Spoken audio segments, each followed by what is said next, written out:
कई बार हम देखते हैं कि जब कोई व्यक्ति किसी को परेशान करता है तो कई लोग उस घटना को देखकर भी अनदेखा कर देते हैं और सोचते हैं कि हमें इससे क्या मतलब, ये हमारी परेशानी थोड़ी है। वह इंसान जो गलत होते देखता है और यह सोचता है कि ये मेरे साथ थोड़ी हो रहा है, उसका क्या अंजाम होता है, वह इस कहानी के माध्यम से बताने जा रहा हूं। वीडियो स्टार्ट करने से पहले चैनल को सब्सक्राइब जरूर करें। एक व्यक्ति था जिसका नाम था मनु। मनु एक जाना पहचाना अमीर व्यक्ति था जिसकी पूरे शहर में चर्चा रहती थी। मनु सेठ की जो पत्नी थी उसको जानवर पालने का बहुत शौक था। उसने तोता, मुर्गा और बकरा पाल रखा था क्योंकि मनु सेठ जब अपनी दुकान पर जाता तो सेठानी तोते को खिलाती और अपना मनोरंजन करती। लेकिन इन सभी पालतू जानवरों के साथ एक चूहा भी रहता था जिससे सेठानी बहुत परेशान रहती थी क्योंकि चूहा सेठानी के कई सारे कपड़ों को कुतर देता था। दिवाली के त्योहार के दिन मनु सेठ अपनी पत्नी के लिए एक बहुत शानदार साड़ी लेकर आता है और सेठानी दूसरे दिन उस साड़ी को पहनने लिए बहुत ही उत्सुक रहती है।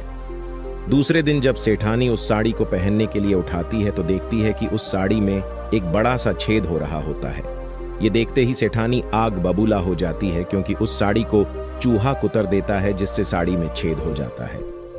ये बात मनु सेठ को पता चलती है तो मनु सेठ अपनी पत्नी से बोलता है, गुस्सा मत हो, मैं दूसरी साड़ी ले आऊंगा और चूहे को पकड़ने के लिए चूहादानी ले आऊंगा। दूसरे दिन मनु सेठ चूहादानी ले आता है। चूहादानी को देख चूहा डर जाता है। चूहा भागते भागते तोते के पास जाता है और तोते से बोलता है, तोता भाई घर में चूहादानी आ चुकी, मुझे पकड़ने के लिए कुछ करना पड़ेगा। तो तोता बोलता है, चूहादानी तो तुझे पकड़ने के लिए है, मुझे उससे क्या। और तोता उसकी मदद नहीं करता। चूहा भागते भागते मुर्गे के पास जाता है और मुर्गे से बोलता है, मुर्गा भाई घर में चूहादानी आ चुकी, मुझे पकड़ने के लिए कुछ करना पड़ेगा। तो मुर्गा बोलता है, चूहादानी तो तुझे पकड़ने के लिए है, मुझे उससे क्या। और मुर्गा भी उसकी मदद नहीं करता। फिर चूहा बकरे के पास जाता है और उससे भी यही बोलता, पर बकरा भी चूहे की मदद नहीं करता। अब रात होती है और सेठानी चूहे का इंतजार करती है कि कब चूहा चूहेदानी में फंसे और कब वह अपनी नई साड़ी को कुतरने का बदला ले। कुछ देर बाद अचानक से खट की आवाज आती है और सेठानी जल्दी में बिना लाइट चालू किए चूहादानी के पास जाती है। जैसे ही सेठानी उस चूहादानी को उठाती है तो उसे एक जहरीला सांप काट लेता है जो चूहे को खाने के लिए आया था और चूहादानी में फंस गया था। सांप सेठानी को काटकर वहां से भाग जाता है और यहाँ सेठानी की चीख सुनकर सेठ भी जाग जाता है और लाइट चालू करके देखता है तो उसे पता चलता है कि सेठानी को सांप ने काट लिया। सेठ तुरंत सेठानी को डॉक्टर के पास ले जाता है। डॉक्टर सेठानी का चेकअप करता है, फिर बोलता है कि इसका इलाज तो बहुत मुश्किल है क्योंकि सांप बहुत जहरीला था। और डॉक्टर बोलता है कि मैंने ऐसा सुना है कि अगर सही समय पर तोते का सूप मिल जाए तो सेठानी को बचाया जा सकता है।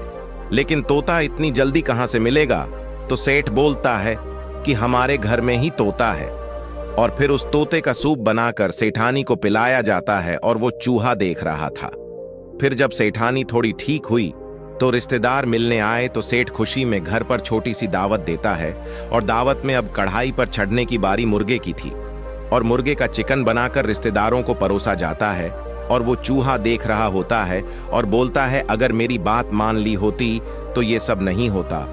और कुछ दिनों बाद जब सेठानी बिल्कुल ठीक हो जाती है तो रिश्तेदार बोलते हैं कि इतना जहरीला सांप था, सेठानी की किस्मत बहुत अच्छी थी और अब सेठानी बिल्कुल ठीक हैं। तो सेठ अपने पत्नी के बिल्कुल ठीक होने की खुशी में एक पार्टी रखता है और उस पार्टी में मटन बनाया जाता है और इस बार कढ़ाई पर चढ़ने की बारी उस बकरे की थी। और चूहा ये सब देख रहा था और सोच रहा था कि अगर इन्होंने मेरी मदद की होती तो ये भी जिंदा होते। और इस तरह सभी एक के बाद एक की जान चली जाती है। लेकिन अगर उन्होंने चूहे की बात मानी होती तो सभी ठीक होते। लेकिन उन्होंने एक दूसरे की मदद नहीं की जिसका परिणाम ये हुआ कि वह सब के सब मारे गए। अगर वह सभी एक साथ एकता में रहते तो सभी जिंदा होते। इस कहानी से सीख मिलती है कि अगर हम एकता में नहीं रहते हैं और एक दूसरे का साथ नहीं देंगे तो हमारे साथ भी यही होगा। हमें कोई भी अकेला समझकर फायदा उठा लेगा। ये वीडियो आपको कैसी लगी कमेंट के माध्यम से जरूर बताएं और चैनल को सब्सक्राइब जरूर करें।